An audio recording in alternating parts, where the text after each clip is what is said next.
মুহূর্তে সাপোজ মনে করো এই যে কণাটা, তাই না, এখানে একটা কণা আছে, তাই না, আসলে একটা কণা এখানে, এই মুহূর্তে এই কণাটার বেগ কত, এই মুহূর্তে কণাটার সরণ কত, এই মুহূর্তে কণাটার ত্বরণ কত, এই মুহূর্তে কণাটার শক্তি কত, তার গতি রিলেটেড যত কিছু হইতে পারে এই প্রত্যেকটা টার্ম সম্পর্কে ধারণা, এটাকে বলা হয় দশা।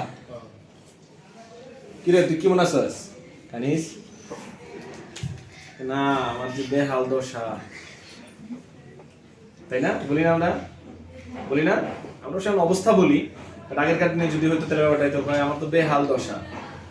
দশা মানে কি কি কি বুঝাইতেছে? ওর সামগ্রিকভাবে ওর অবস্থা খারাপ বিভিন্ন দিক দিয়ে, টাকা পয়সার সমস্যা, বউয়ের লগে শান্তি নাই, পোলাপান কথা শুনে না, ঠিক আছে, বউরে খুশি করতে গেলে মা খুশি হয়, মারে খুশি করতে গেলে বউ খুশি হয়, নানা রকম পারিবারিক সমস্যা, ঠিক আছে, এগুলোই হলো ব্যাপার।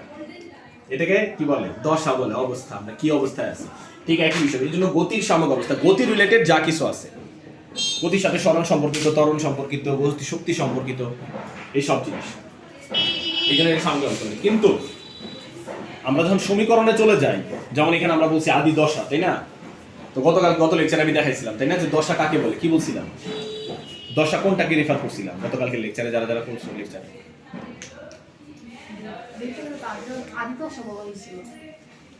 দশা বলতে কি বুঝেছিলাম, দশা কিভাবে বোঝায়? একই টার্ম দিয়ে সবকিছু তো বোঝানো সম্ভব না, একই সাথে ভিন্ন ভিন্ন ক্ষেত্রে হয়তো ভিন্ন ভিন্ন। আমরা বলছিলাম যে এর ভেতরে যে কোনটা আছে, এই যে a sin থিটা, তাই না, এটা তো থিটা, তাই না, এই যে থিটাটাকে বলা হয় দশা। সমীকরণে যে কৌণিক অবস্থান, যে কৌণিক অবস্থানটা, তাই না, কৌণিক সরণ যেটা, এটাকে অ্যাকচুয়ালি কি বলা হয়? দশা বলা হয়। সিগমা কত আছে? ডেল্টা, ডেল্টা, ডেল্টা এটা আদি দশা। আর সামগ্রিকভাবে এই সাইনের ভেতরে পুরোটাই দশা, ডেল্টা প্লাস থিটা পুরোটাই দশা, তার মধ্যে ডেল্টা হলো আদি দশা, ঠিক আছে।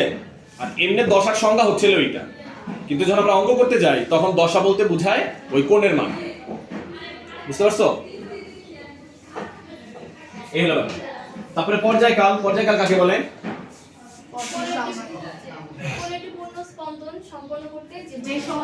যে সময় লাগে, তাই না, সেটাকে পর্যায়কাল বলে। আচ্ছা, তাহলে আমার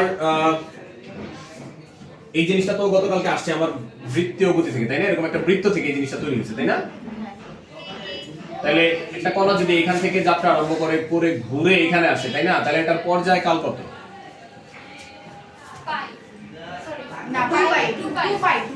পর্যায়কালের ক্ষেত্রে কৌণিক সরণ হচ্ছে 2π। আসলে পর্যায়কালটাকে 2π বলা যাবে না, 2π তো কোনো টার্ম না অ্যাকচুয়ালি। আমার প্রশ্ন ভুল হয়ে গেছে আসলে, তোমরাও তাহলে কেমন জানি উত্তর দেওয়া। আমি চাইতেছিলাম 2π বলো, কিন্তু আমার প্রশ্ন ঠিক হয় না, পর্যায়কাল বললে এটা 2π হয় না আসলে, ঠিক আছে। তো পর্যায়কাল হওয়ার জন্য কৌণিক সরণ কত, সেটা হচ্ছে 2π। এখন সেটা যে 2π হবে, এটা আমরা থিওরিটিক্যালি জিনিসটাকে দেখাতে পারি। কিভাবে দেখাতে পারি?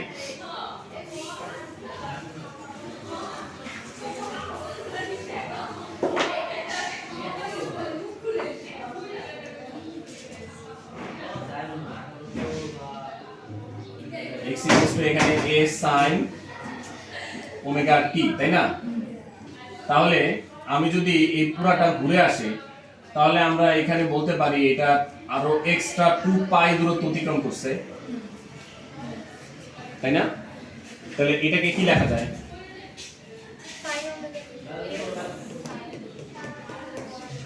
a sin কিভাবে?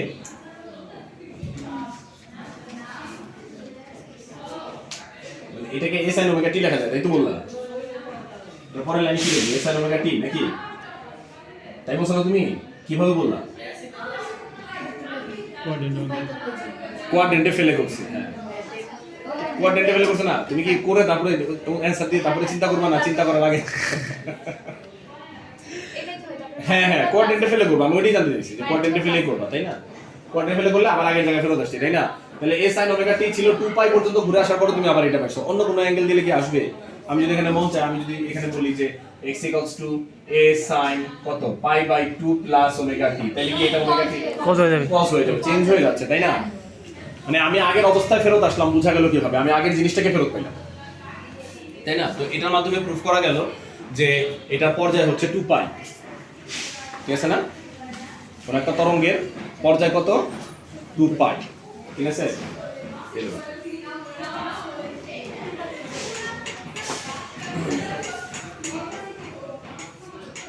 তারপরে কম্পাঙ্ক আছে। কম্পাঙ্ক তো আমরা জানি একক সময় যতগুলো পূর্ণ স্পন্দন সম্পন্ন করে সেটাকে কম্পাঙ্ক বলে।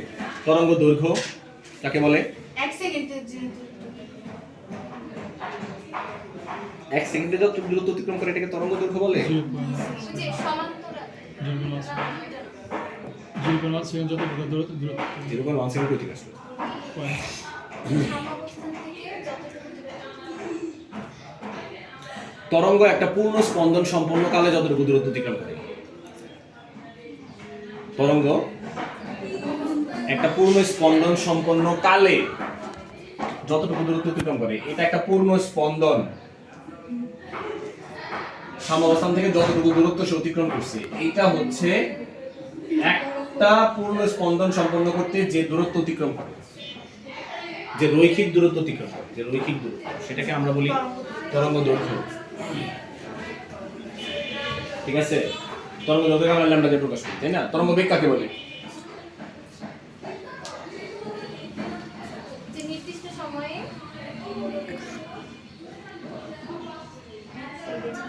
তরঙ্গ বেগ তাহলে একটি পূর্ণ কম্পন স্পন্দন করতে যতটুকু পূর্ণ 1 সেকেন্ডের যে জি 1 সেকেন্ডে যতটুকু দূরত্ব অতিক্রম করে, জি।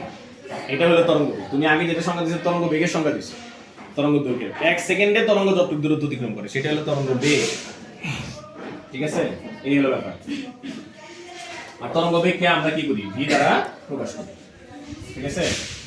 এই হলো ব্যাপার। এটা ছাড়া বাকি যেটার সাথে রিলেশন গুলো আছে এগুলো ছিল, যেমন এই জিনিসগুলো লাগে, এটা আলোচনা সাপেক্ষে চলে আসছে। যদি এই চ্যাপ্টারে এটা আলোচনা নাই, এগুলো আছে হলো দ্বিতীয় চ্যাপ্টারে, মানে থার্ড চ্যাপ্টারে গতিবিদ্যার মধ্যে এগুলো আলোচনা আছে। কারণ তোমরা তো হয়তো করো নাই অনেকে, তাই না? এই জন্য একটু আরেকবার আলোচনাগুলো নিয়ে আসতে হয় আমার, তাহলে তোমাদের জন্য পরবর্তীতে সহজ হবে। বিস্তার এই গেল, তাই না? দশার জন্য তো এমনি দশার জন্য চিহ্ন হচ্ছিল কোণ, আদি দশা ডেল্টা দ্বারা বোঝায় গেল। আর তারপরে পর্যায়কাল, এটাকে তো বড় হাতে টি দ্বারা প্রকাশ করা হয়, ঠিক আছে? পর্যায়কালের সাথে কিছু সম্পর্ক আছে, আমরা এমনি জানি যে কম্পাঙ্ককে এন দ্বারা অথবা এফ দ্বারা বোঝায়, ঠিক আছে? এন অথবা এফ দ্বারা বোঝায়। ইন্টারমিডিয়েট এন দ্বারা একটু বেশি বোঝায়, এফ দ্বারাও বোঝায়। তপনের বই মনে হয় এফ দিয়ে বুঝাইছে। আর তারপরে আছে হচ্ছে তোমার কি? হ্যাঁ, তরঙ্গ দৈর্ঘ্য হলো ল্যাম্ডা, তরঙ্গ বেগ হলো ভি। এদের মধ্যে নানা ধরনের সম্পর্ক আছে, এই চারটা জিনিসের মধ্যে নানা রকমের সম্পর্ক আছে, ঠিক আছে?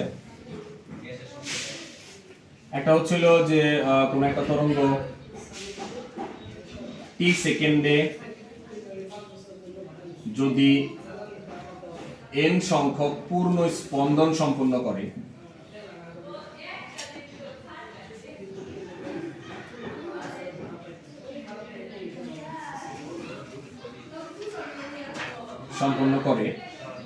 তাই না? তাহলে 1 সেকেন্ডে কতগুলো স্পন্দন সম্পন্ন করবে? n by T.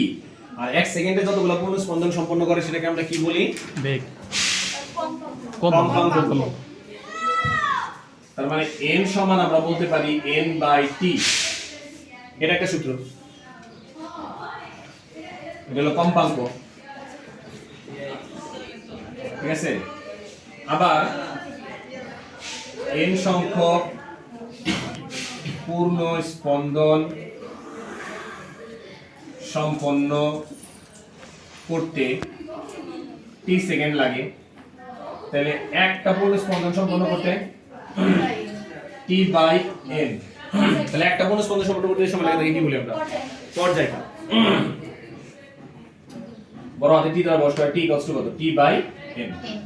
তাহলে n সমান n বাই টি, টি সময় টি বাই n, তাহলে বোঝাই যাচ্ছে একটা আরেকটার উল্টা। তাহলে আমরা বলতে পারি টি ইকুয়ালস টু কত? 1 বাই n, তাই তো?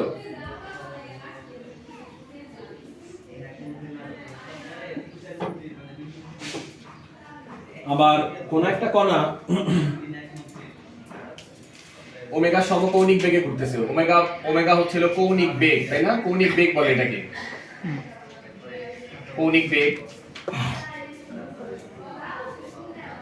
আর কৌণিক বেগের অরিজিনাল সমীকরণ omega equals to theta by t. ঠিক আছে, আরেকটা জাস্ট যে omega two pi by t সেটাই তো আসতেছে। এখন দেখো এই কণাটা যদি পূর্ণ একবার ঘুরে আসে, তাই না, তাহলে তার কৌণিক সরণ কত, মানে থিটা কত? 2 পাই, 360 ডিগ্রি, 2 পাই। আর টাইম কত? টাইম হলো পর্যায়কাল। তাহলে এখানে যদি আমরা মানটা বসাই দেই তাহলে 2 পাই বাই টি। ঠিক আছে, এটা একটা সমীকরণ ওমেগার জন্য যেটা আমাদের লাগবে। বলো দেওয়া আছে। ঠিক আছে না? তারপরে আবার কত, 1 বাই টি মানে 2 পাই n, তাই না? এটা লাগবে।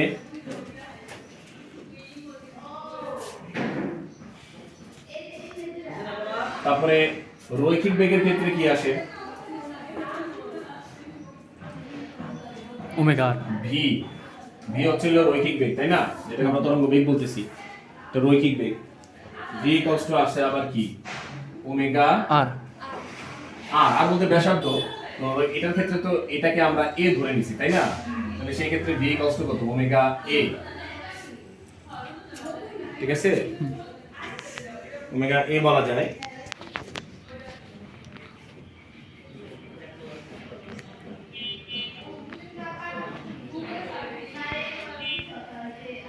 এই হচ্ছিল বিষয়। আর কিছু কি আছে?